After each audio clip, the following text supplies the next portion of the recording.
જય માતાજી મિત્રો. 8-10 વર્ષ પહેલા હું મારા ઘરનાને તેડીને માંડવી ગયેલો. કોઈ દવાખાને જવું હતું. ત્યાં એક ઝરપરાના બેનભાઈ, બહુ મોટી ઉંમરના, બુલેટ ઉપર આવેલા. એ દવાખાને આવ્યા. એમના પહેરવેશ ઉપરથી અમને તો ખબર પડી જ જાય કે આ ચારણ છે,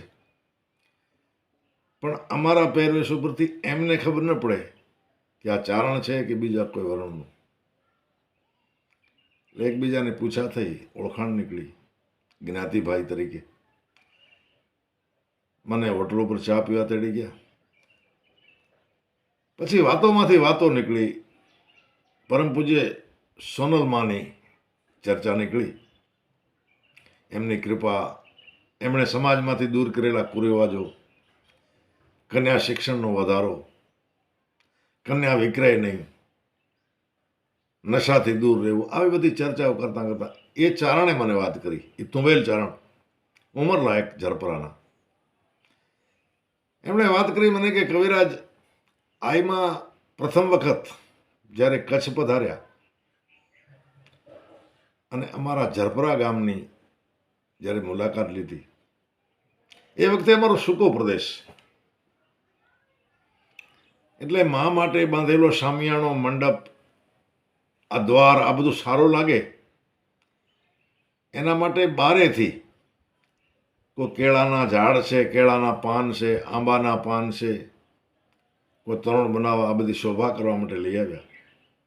આઈમાં આવ્યા બધા ચારણની દીકરીઓ, વહુ, માતાજીઓ, બધાએ માના આશીર્વાદ લીધા. અને માએ બેઠા બેઠા નજર કરી, આ બધું જોયું. એટલે માને ખબર તો હતી જ, કારણ કે રસ્તામાં આવતા બધું જોયું હોય ને, કે વાડી પ્રદેશ છે, એક સૂકો પ્રદેશ છે. એટલે માએ પૂછ્યું, આપા આ બધું ક્યાંથી લઈ આવ્યા? તમારે અહીંયા થાય છે? જેમ કે આંબાના પાન છે, કેળના પાન છે. એટલે ગામના ચારણોએ કીધું, ના આઈમાં, આ તો આપ પધારવાના હતા એટલે મંડપની શોભા માટે અમે બીજા ગામેથી લઈ આવેલા, વાડી વિસ્તારમાંથી. અને ચારણના કહેવા પ્રમાણે મિત્રો, આઈમાએ આશીર્વાદ આપ્યા કે જાઓ, આજથી દુનિયા તમારે ત્યાંથી લઈ જશે બધો. આ બધું જે તમે લઈ આવ્યા છો એનાથી પણ વિશેષ તમારે ત્યાંથી લઈ જશે. મિત્રો, આજે આપણે જોઈએ કે ઝરપરાનો આજુબાજુનો વિસ્તાર ને પ્રોપર ઝરપરા, માના આશીર્વાદ કેવા ફળ્યા. આજે કેસર કેરી જે છે એ દુનિયામાં,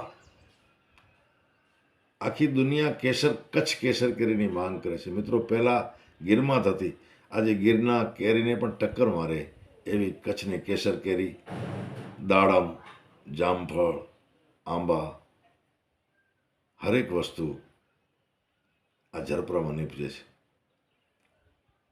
મિત્રો, માં જ્યારે રાજી થઈને આશીર્વાદ આપે ને, એ આશીર્વાદ તો ફળે ને ફળે જ. જય માતાજી.